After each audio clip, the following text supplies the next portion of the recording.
Smells like one of my favorite shoes of all time.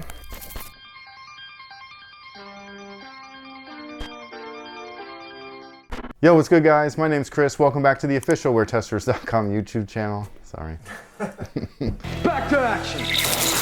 Today we got a detailed look and review on these bad boys right here. This is the Air Jordan 13 in the playoff colorway, even though he originally debuted them in the NBA All-Star game against a young Kobe Bryant wearing his first signature shoe, his first official signature shoe, which was the Adidas KB8, now known as the Crazy 8s, even though he wore the EQT line before that. But we're not here to talk about all that. We're here to talk about these. So let's do it. I know, I just brain farted.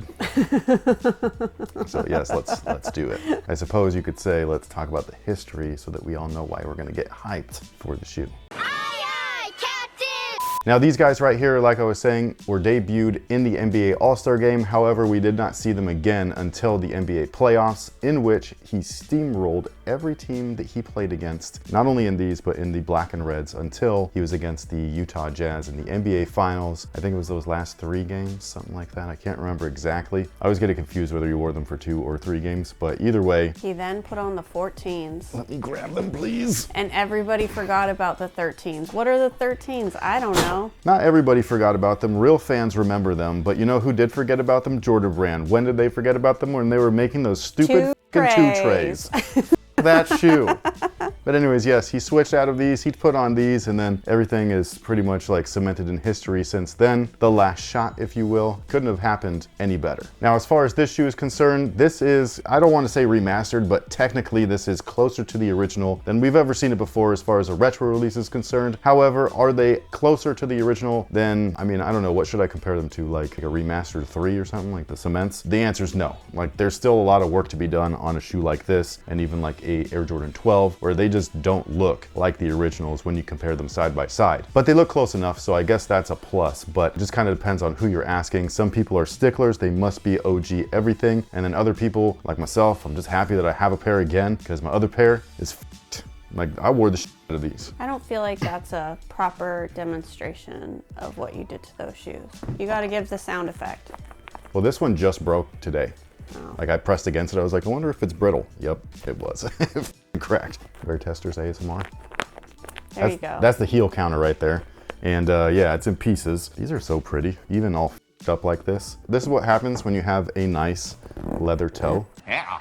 Sorry, they're old, okay? And I will say, just jumping straight to the point, the toe on these guys is hella soft. It's nice. It's not great, it's not like the original, but it's better than the previous stuff that we've been getting. Not better than this release, I don't think. I think this release is better, the 2010 or whatever. But there are some things that are better, like the outsole. So as you guys can see, this one looks truer to the original, with the exception of I can't get over this color. This color red looks like candy. I think it should be a little more like in between this deep red and a bright varsity red, but actually I think varsity red is the dark one.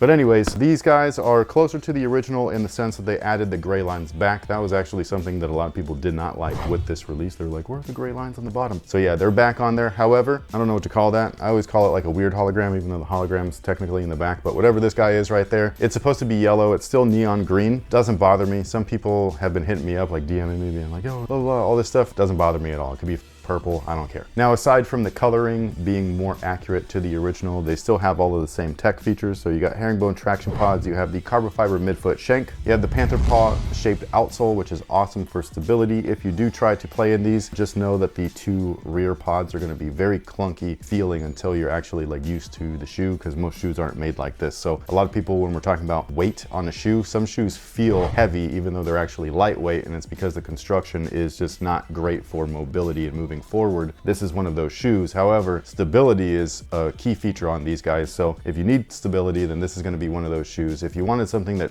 feels less clunky, then make sure that you don't get something that has like rubber giant pods on the back and stuff like that. Like those rounded soles that we've been seeing on more modern shoes. Those are awesome because they just kind of like roll you into your 4-foot stride, and it's great. Now, sitting on top of all of that is a synthetic suede wrapped Phylon midsole. It's a super lightweight and low profile Phylon. On top of that, it feels awesome. Inside of that is a heel and 4-foot zoom air unit. And just in case you needed a visual, this is exactly what it looks like.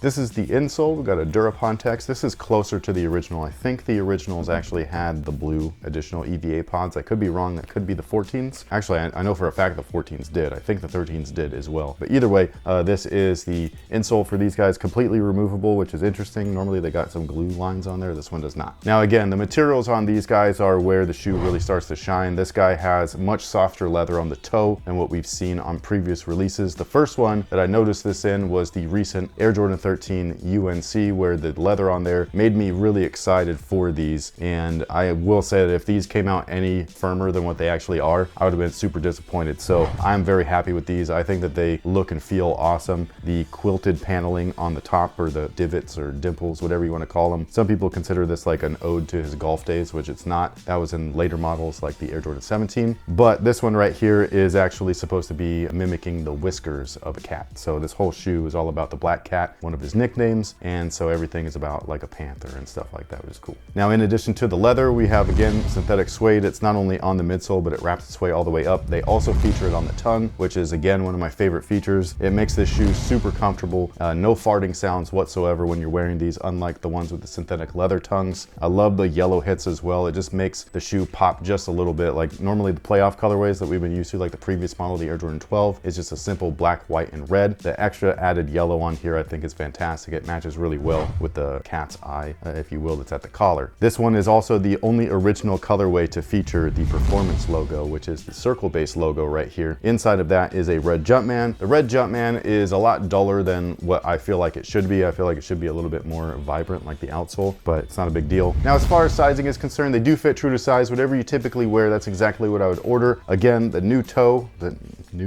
nice toe, which we should have been getting forever, but whatever, feels awesome. So if you wanted to play in these, you can. Like I was saying in the UNC review, it really depends on what the feel of your shoe you want. This is actually one of those shoes where you can get all that cool tech and stability that you want out of the shoe, and then the upper you can get a different feel. So if you want something a little bit more supportive, you go with this. It's got the all leather build, but if you want something a little bit more lightweight, you can go with the mesh build ones. Hey, there's a new difference. There's no Roman numeral 13 behind there. They included it on the Soulfly. Yes. Did they do it on the UNCs? I don't know if I checked.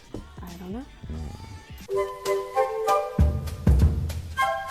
Yeah, it is there. Interesting. So another change, small, but there.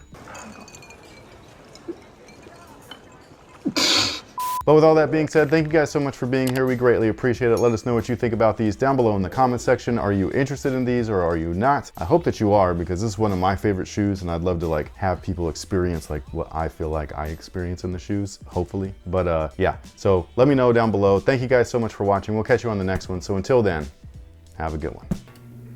Yo, what's good guys? My name is Chris. You gotta sit over there. Your eyes are catching me. It's fucking weird. It was coming through the cords. And so I can only see this of you, and it was awkward.